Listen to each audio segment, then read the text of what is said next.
أعوذ بالله من الشيطان الرجيم. بسم الله الرحمن الرحيم. حرمت عليكم الميتة والدم ولحم الخنزير وما أهل لغير الله به والمنخنقة والموقوذة والمتردية والنطيحة وما أكل السبع إلا ما ذكيتم وما ذبح على النصب وأن تستقسموا بالأزلام ذلكم فسق. اليوم يئس الذين كفروا من دينكم فلا تخشوهم واخشون. اليوم أكملت لكم دينكم وأتممت عليكم نعمتي ورضيت لكم الإسلام دينا. فمن اضطر في مخمصة غير متجانف لإثم فإن الله غفور رحيم. صدق اللہ العظیم. چھٹواں پارہ سورہ مائدہ آیت نمبر 3. اس آیت کی تفسیر کا سلسلہ چل رہا ہے. ترجمہ، آیت کا مختصر مطلب، آیت کے الفاظ کی وضاحت اور آیت میں ذکر کیے ہوئے حلال حرام سے متعلق کچھ ضروری باتیں گزشتہ دنوں میں بتلائی گئیں. اسی آیت کی تفسیر کا سلسلہ ابھی جاری ہے. آج اس آیت کو سمجھنے کے لیے قرآن کی دوسری آیات اور احادیث صحیحہ کی روشنی میں یہ بات ذکر کی جائے گی کہ کسی بھی حلال جانور کے کھانے کے لیے حلال ہونے کے واسطے کیا شرائط ہیں، کہ ان شرائط کے نہ پائے جانے کی صورت میں وہ جانور مردار میں داخل ہو جائے گا. اور آیت میں اللہ نے مردار کو حرام قرار دیا ہے اس آیت میں. تو ایک بات تو یہ. پھر ان آیات کو سامنے رکھتے ہوئے دو ضروری مسائل. پھر اس آیت کا جو آخری اہم حصہ ہے، الیوم اکملت لکم دینکم واتممت علیکم نعمتی ورضیت لکم الاسلام دینا والا، اس کے تعلق سے کچھ ضروری باتیں اس وقت میں ذکر کی جائیں گی انشاءاللہ تعالی. پہلے ترجمہ دیکھ لیں تاکہ ترجمہ ذہن میں رکھتے ہوئے ان باتوں کا سمجھنا آسان ہو جائے.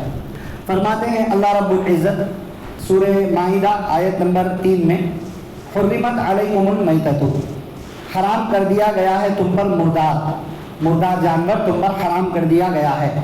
والدم، اور خون. ولحم الخنزیر، اور سور کا گوشت. وہ سب باتیں ذہن میں رکھیں جو گزشتہ 2 دنوں میں بتلائی گئی ہیں. مردار کا مطلب ابھی کس کو مردار بولتے ہیں تھوڑا آج آئے گا، اور تھوڑا مطلب پہلے آ چکا ہے کہ جو جانور خود بخود مر جائے وہ مردار ہے. والدم، اور خون یعنی بہنے والا خون. ولحم الخنزیر، اور سور کا گوشت. پورا ہی سور حرام ہے، کھانے کے احکام میں سور کا گوشت اس کو ذکر کیا.